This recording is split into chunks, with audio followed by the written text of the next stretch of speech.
guys, good morning. Starting my day a little bit late. Maybe when I move, the light goes weird. Yes, the light goes weird. I don't know how to. Did you know that Alex Hormozi is Persian American? I had no idea. Well, I only discovered him this week, but even when I heard his name, I didn't automatically think, oh, he's Persian. Because his second name, Hormozi, didn't really sound Persian to me. But I just had a quick check because I thought, could be. And he is, of course. But we would say Hormozi in Persian rather than Hormozi. He's quite an intense guy, but I watched one of his videos and interesting dude. Did you know that John Cena's wife is Persian American? Don't know why it's important, but just these things have been coming into my zone recently. So it's like the Persians are starting to make their mark on the world. This is good. I've never felt represented anywhere. So it's kind of nice to see some people from my background starting to make waves. How did I come across Alex Hormozi? Because I don't know why, but Hamza, the British dude, keeps coming up on my timeline, on my feed, on sidebar. So every now and again, I just have a quick look at him because recently his titles have been quite interesting, to say the least. And there was one video which was kind of interesting, so I thought I'd talk about it. And in one of his videos, someone mentioned Alex Hormozi, less than 10% of storage, but I've been deleting. Why are you busting my... So in one of those comments, someone had talked about Alex Hormozi, and that's why I discovered him. But look, Hamza, he's got a lot of good stuff to say to young boys, but I just wouldn't take any relationship advice from him because he's so young. You can't possibly know anything about relationships at that age. So he's just going through the motions, the processes at the moment. But he says something which I think is a fair point. He says the country, this was the title of the video, the country you're in makes a huge difference in attraction from women.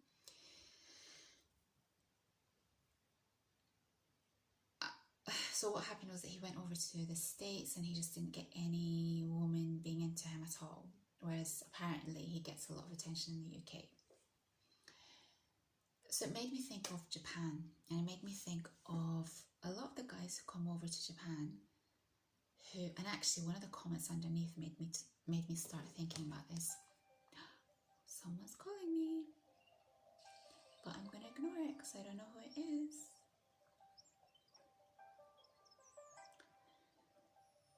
He was talking about how... So Hamza was saying that you should go to countries where you are revered, where the women like you. And I think it's a fair enough comment. Like, the world is changing, people's interests are changing, or what they want, and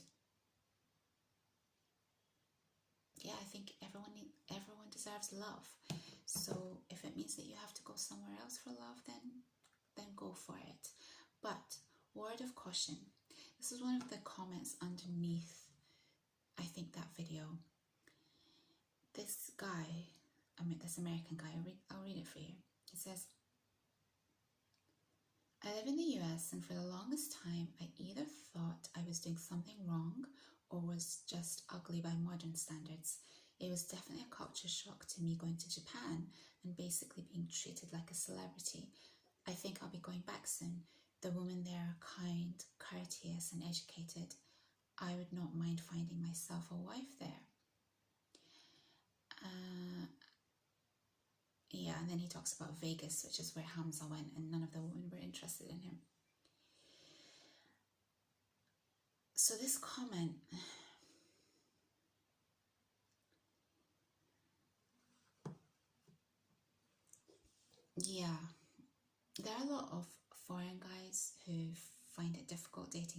country or in the West, and then they go to Japan and they are really successful in dating in Japan.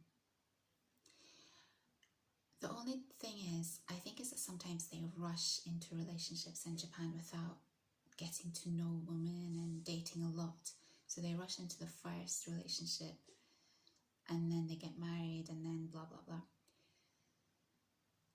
Regardless of which country you're in, if you don't have experience with the opposite sex or whatever sex you're into, you're always going to come across difficulties if you rush into a relationship because you don't have the experience.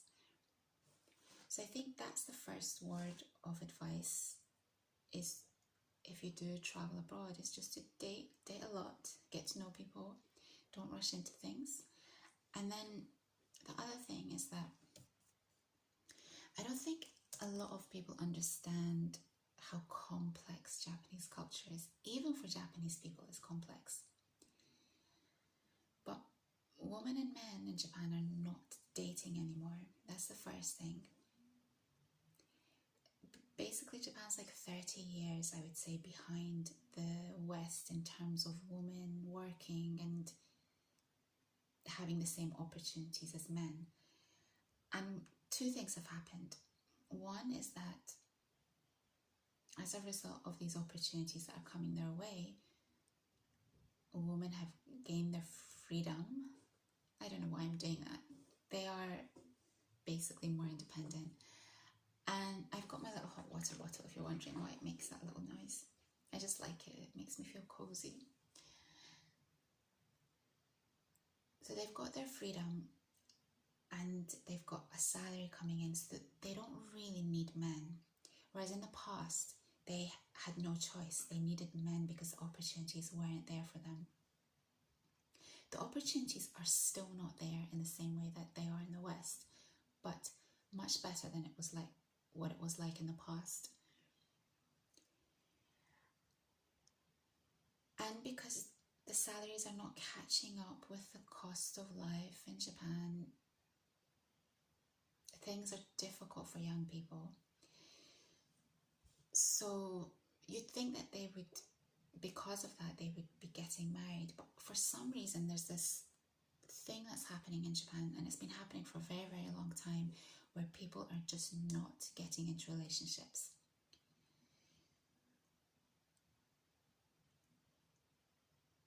It's the same as in the West, actually, but it started much earlier in Japan.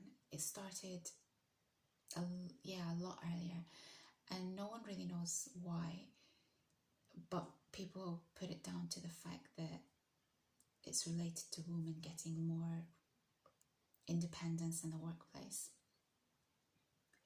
So there's that. There's this thing that I could pull up the statistics for you.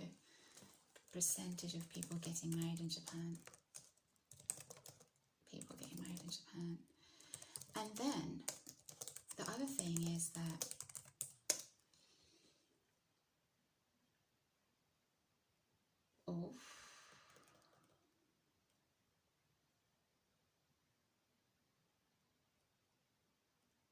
this is going to take me some time. I should have probably researched this before I came on. Record number of young people in Japan rejecting marriage. Rise in people aged 18 to 34 who don't intend to marry has consequences for Japan's low birth rate. I might come back to that. I need to do a little bit of research. The other thing is that in Japan, culturally, when couples get married, in the past anyway, because there was only one salary coming in, the woman would take the man's paycheck. He would basically transfer it all to her, and she would organize all the bills and everything, and then she'd give him a certain allowance every week or every month, and he did with that whatever he wanted. The only thing is that the allowances are really minuscule. So in a sense, the men are, it's almost, to me, it feels a little bit like slavery or a method of control. Having read comments about this, though, some Japanese men seem to like this because they don't have to worry about paying bills, they don't have to worry about finances, and the women tend to be really savvy with the financials in Japan, and is how the families become very successful. And then there are other men who absolutely hate it. Because women are working now in Japan, more and more women are working, it's not what it used to be like. So nowadays it's the woman keeps a paycheck if it's just the man who's working. Otherwise they tend to just keep their own salaries. So that's something else to think about. And the other thing that a lot of foreigners don't realize about Japanese culture is that in the past, Japanese men and women used to get married for economic reasons, financial reasons. And the men tended to have mistresses. And culturally, it's acceptable. It's deemed to be acceptable for men to visit hostess bars and soapland, and as long as the wife doesn't really know about it, and as long as he's not getting it into a relationship with a woman, it's kind of considered fine. Particularly because Japanese women, not all, but a lot of them shut down physically after the marriage. There can be many reasons for this. One, that they're marrying men that they're not attracted to. Two, culturally, the man might be going off the woman after she gives birth, because in Japan, men tend to see their wives as their mothers, or they see the woman change into a mother figure once they get married. Or three, maybe it's a culture where physical touch is not as important to both sexes. And, one of the things I found difficult about living in Japan is that people just don't touch. It's not a physical country. It's not like a passionate, hot country. It's a very cool country, and hugging and being tactile is not really a thing there. So if you're someone who needs physical touch, even if it's just generally hugging people and just being tactile like that, you might struggle. There's also a statistic that Japanese women and Japanese men who are married to each other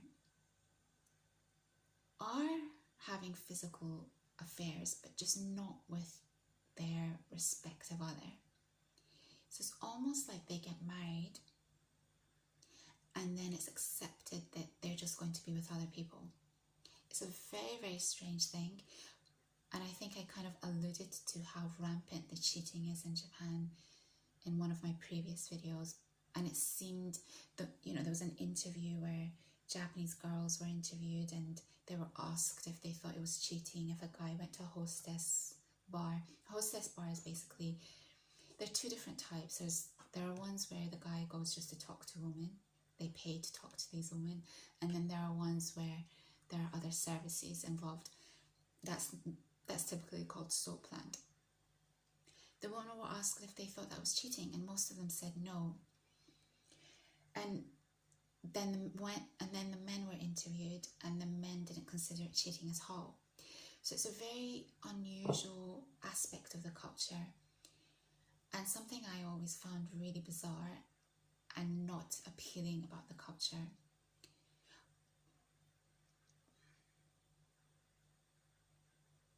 But the men and women stay together. They stay together forever. So who are we to say? I mean, I think it's bizarre, but if it works for them, it works for them. But I think this is something that foreign men are not aware of, is that physically Japanese women tend to shut down with their husbands physically. Not all, but many do after they get married. And it's a really difficult thing for foreign men to accept, whereas I think Japanese men accept it better because they've got this outlet. So when I read this comment from this guy, I thought, if you are going to go abroad and date people from other cultures. It's a great thing, it's a wonderful thing. But you really need to know and do your research about the culture.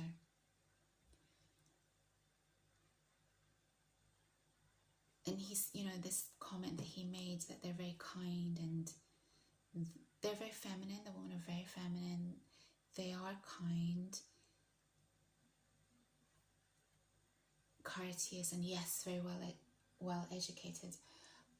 But once they get married, it does tend to switch, in that they become the head of the household, which is, the irony of this is really hilarious to me, because these, a lot of this manosphere stuff talks about the men being the leader and all this kind of thing, and go to these Asian countries.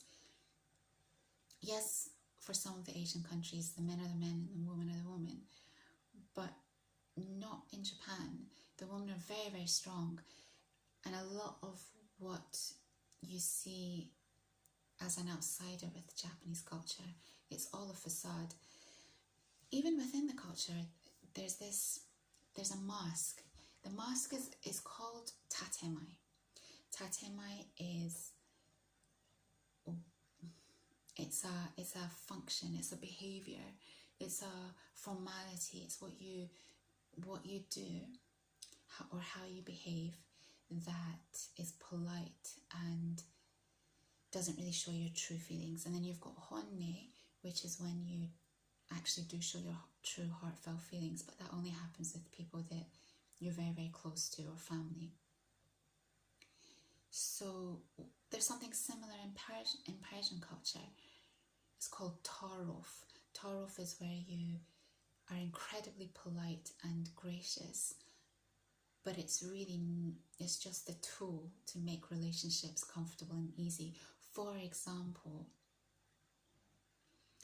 when someone's at your house, you've invited someone over to your house for dinner, you tar off and ask them repeatedly, would you like this? Let me get you this again. And it just goes on and on and on and on. And it's just a polite form of being a good host. I can't vibe with it, not in Persian culture, and I can't vibe with it in Japanese culture. Isn't it funny? Someone who cannot stand fakeness and has to deal with these two aspects and these two cultures. I don't know what I was thinking living in Japan for as long as I did. I think I was really taken with the fashion and the music scene and the food, but mostly the food and mostly the music and the fashion scene. Once I kind of moved away from the music scene, it became just about the fashion, and then I couldn't justify being there just for the fashion. It's not even just that. It's just such a new and vibrant place. Things change so fast. You could have a restaurant in place for a year, and then in a year's time it'll be a new restaurant. Things just change so fast. The architecture is incredible. I have a love-hate relationship with Japan. Hate is too strong a word. It's a love-struggle relationship. But these are things that you need to know about Japanese culture before you. A lot of people say it's better to, if you are going to date someone like a woman from Japan, it's better to kind of take her back to your own country, or know that she understands foreign culture, Western culture, so that you don't get caught out by these types of things. I think it's different in countries like the Philippines and I don't know, Vietnam and Thailand and these kind of places. It's different. It's very, very different to Japanese culture. Japanese culture is basically a Western culture, but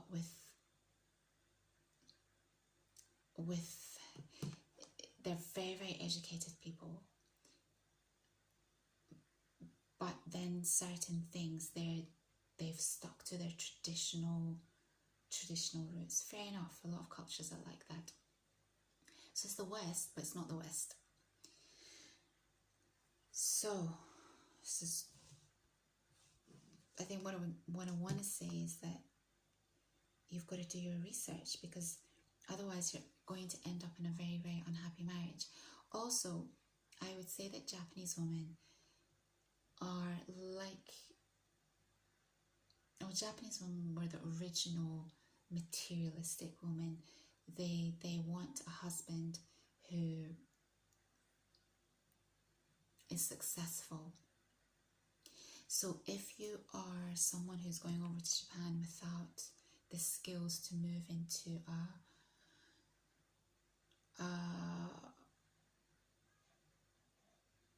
office type job,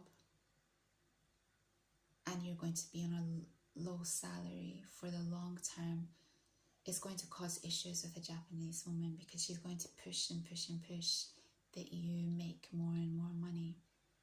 I think when the woman and the man are on equal terms, and the woman's working and the man is working, there are less problems between Japanese women and foreign men. It's when the problems arise, I think, when the woman is controlling the house and the man is on a lower salary scale and the man is not experienced in relationships. So it's not all roses abroad. You have to be aware. You have to know the nuances. And how do you know these nuances? You only know them by really dating outside of your own culture or living in that culture. But rushing into things, rushing into relationships are really, I think it's a bad idea. And, a lot of people say in the comments when people ask, are Japanese women good wives and blah, blah, blah, people say you need to have these conversations before you get married about their expectations, about this, about that. But I think what a lot of people don't realize is that people can switch after a marriage. They can say one thing beforehand, but might not necessarily be that same person after. Or if they're trying to trap a person, they might say certain things but then change after the marriage. I've never personally understood why people trap men or women into a relationship or marriage, because surely they would want to be happy long term. Surely. But then if it's financially motivated, I don't know. I really don't. But I think when people say you need to have these conversations beforehand, well, yes, of course you do, but it doesn't always work out in the way that you might imagine, because people might say one thing and act a different way after. But I thought that was interesting. In some ways, dating within your own culture is easier. Maybe not as interesting or as fun, but definitely easier, because you know the culture, you know what to look out for. And that's all I wanted to say about that. I'm sure there was so much more I wanted to say, but I just can't remember everything. Sometimes when these ideas come into my head, I have a lot of things that I want to say, but I don't plan these videos out. It'd probably be more sensible to 24 minutes. Let me think if there's anything else I wanted to say about this before I get cut off.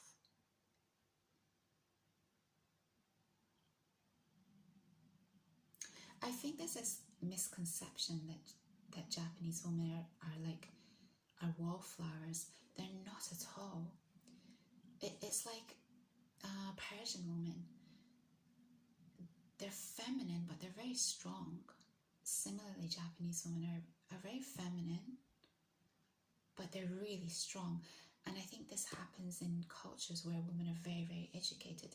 If you're educated, you're not going to be easily led or easily controlled. So if you want to, I shouldn't even be saying this, because I think it's wrong to control anyone, man or woman, that the relationship should be equal. But if that's the kind of relationship you want, it's possibly not the wisest idea to go into the most educated cultures in the world. Yeah. I've got another video that I want to make, but are there any other Persians I should be aware of that I'm currently not? There's a lot, I think, in Silicon Valley, and also a lot to our venture capitalists, I think. I'm sure there's a couple that's just not coming to me now. But yeah, it was cool to see. It's cool to see representation of me, even if they're very different to me. Okay, I might come back. Just get my thoughts in order. Yes.